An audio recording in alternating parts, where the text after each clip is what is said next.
It's D-Day, and four 105mm howitzers firing from camouflaged positions 3 miles inland are hammering the 4th Infantry Division on Utah Beach.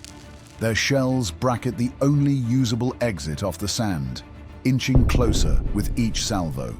Up ahead, barely a dozen paratroopers from the 101st Airborne are regrouping after a scattered night drop. But they are closest to the guns. They don't have the numbers or even someone in charge, but if those howitzers keep firing, the landing will fail. On D-Day, the landing at Utah Beach only mattered if the troops coming ashore could move inland fast enough to build a continuous front before German reserves recovered from the shock of the landing. Utah was designed to be the easier American landing, but the ground behind had been turned into a trap by the Germans.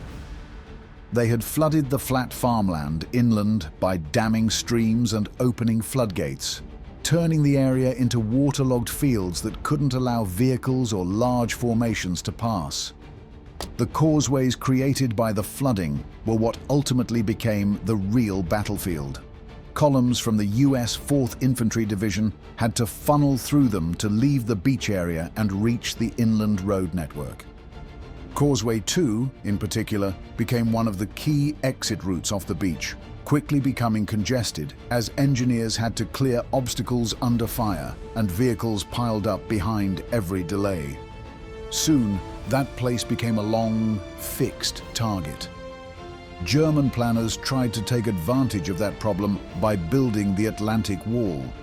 It ran from Norway to the Spanish border, a linked system of concrete positions and obstacles designed to turn the shoreline into a choke point and keep any landing force pinned at the waterline.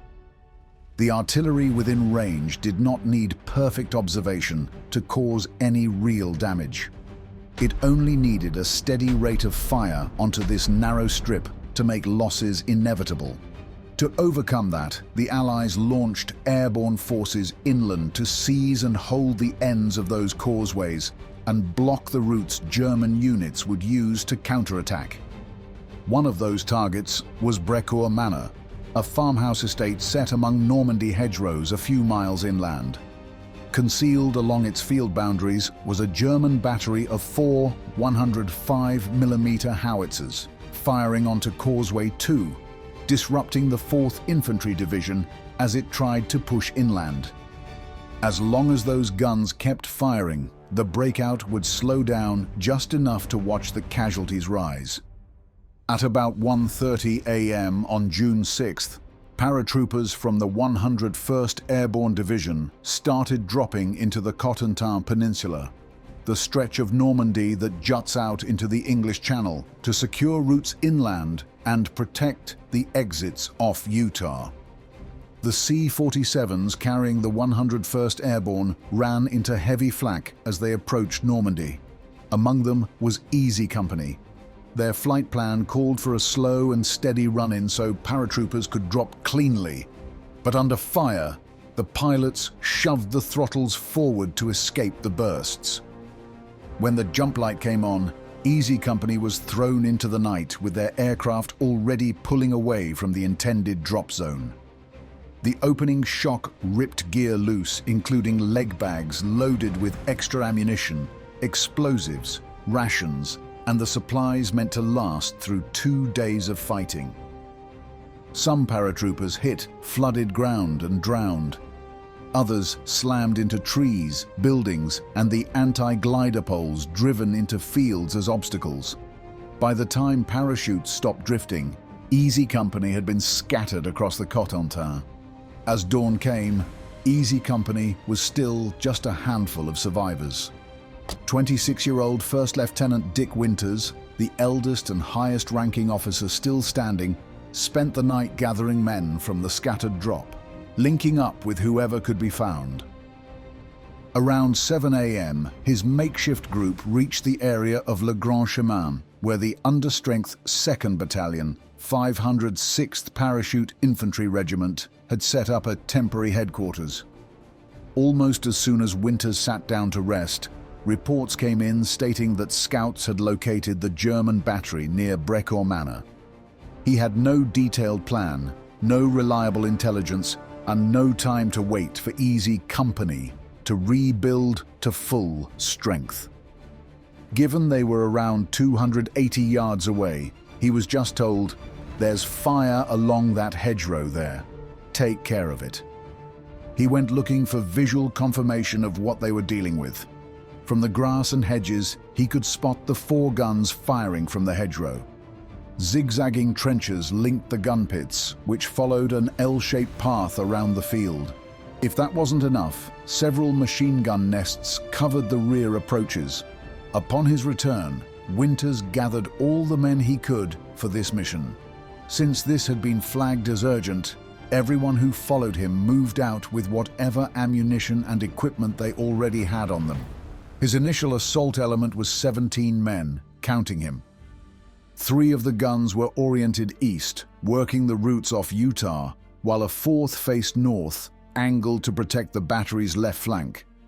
Winters knew a direct approach over open ground would mean walking into machine gun fire. So he decided to attack from the flank. He set up his first .30 caliber machine gun to cover the approach and keep the trench lines suppressed. A second gun went into a hedgerow facing the first emplacement. Winters told the men to hold their fire until they had a clear target. Then he sent a small group out wide to cover the flank and keep German riflemen from working around through the brush. The battery hadn't been surprised. They were awake and looking outward, even if they still hadn't pinned down exactly where the Americans were. Soon after, one of Winters' men reached the trench line and charged 2 Germans working the piece. His weapon failed at the worst moment, leaving him exposed inside the ditch. The pause lasted only a second before another paratrooper crashed into the trench beside him and opened fire, dropping 1 defender. The second German bailed out of the trench and sprinted across open ground toward the manor.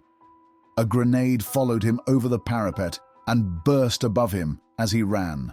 With 2 men hit at the first emplacement and grenades landing in the trench, the rest of the gun crew broke. They were moving so quickly that the defenders could not tell how many attackers had entered the battery. More Americans piled into the ditch behind them, and the first gun position collapsed. While this happened inland, on the causeways off Utah, the shelling began to thin. The steady rhythm that had walked rounds along the exit was faltering. Fewer rounds meant fewer fresh craters, fewer sudden wrecks blocking the lane, more chances for vehicles to claw forward and for units to keep moving inland. The bombardment was still active, but for the men jammed on the beach, that thinning was a sign of hope. This was proof that someone out there was working to shut off the guns for them, and they knew the road out might open before the beachhead bled itself dry. A few minutes later, the barrage thinned out once more. Winters and his men were already dealing with the next pit, taking control of another howitzer and cutting the battery's firepower down again. With 2 guns lost, the German defensive plan along Utah's western sector was losing one of its best tools for choking the beach's exits. German doctrine along the Atlantic Wall relied on local units pinning down an invasion while higher command decided where to counterattack. Artillery batteries like Brecourt were considered delay weapons. Once the Americans broke into the trench line and started dismantling the guns one by one, their entire purpose collapsed with them, since the battery could no longer keep a consistent rhythm of fire. As the strategy fell apart and the Nazis became more and more anxious, Winters knew the fight was entering its most dangerous phase. So, he sent a runner back to battalion headquarters asking for more ammunition and more men. About half an hour later, additional machine gun crews reached the position. The attack crashed into the 3rd emplacement before the defenders could rebuild their fire. The gun pit was taken in seconds. More Germans began to surrender in small groups, trying to escape the trench. Winters stripped them of their weapons and sent them as prisoners back toward headquarters, lacking consistent fire on causeway. Number 2, the choke point started to unclench. 4th Infantry Division vehicles began to creep, then roll.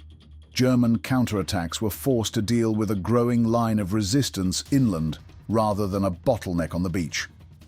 With 3 guns now under control, Winters found something even more valuable than prisoners: a German map marking artillery and gun positions along the coast and their planned fields of fire.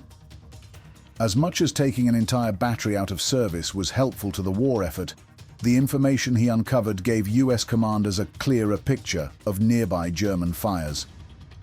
Now they had access to positions that could be suppressed, bypassed, or destroyed before they had the chance to bracket another causeway and grind another landing force to a halt.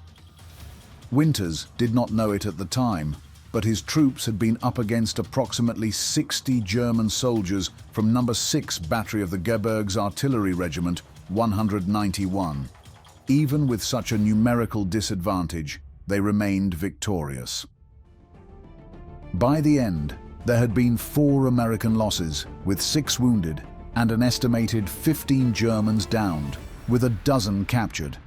Utah's landing is often described as the easier American beach, and the Brecourt assault is cited as one of the reasons why.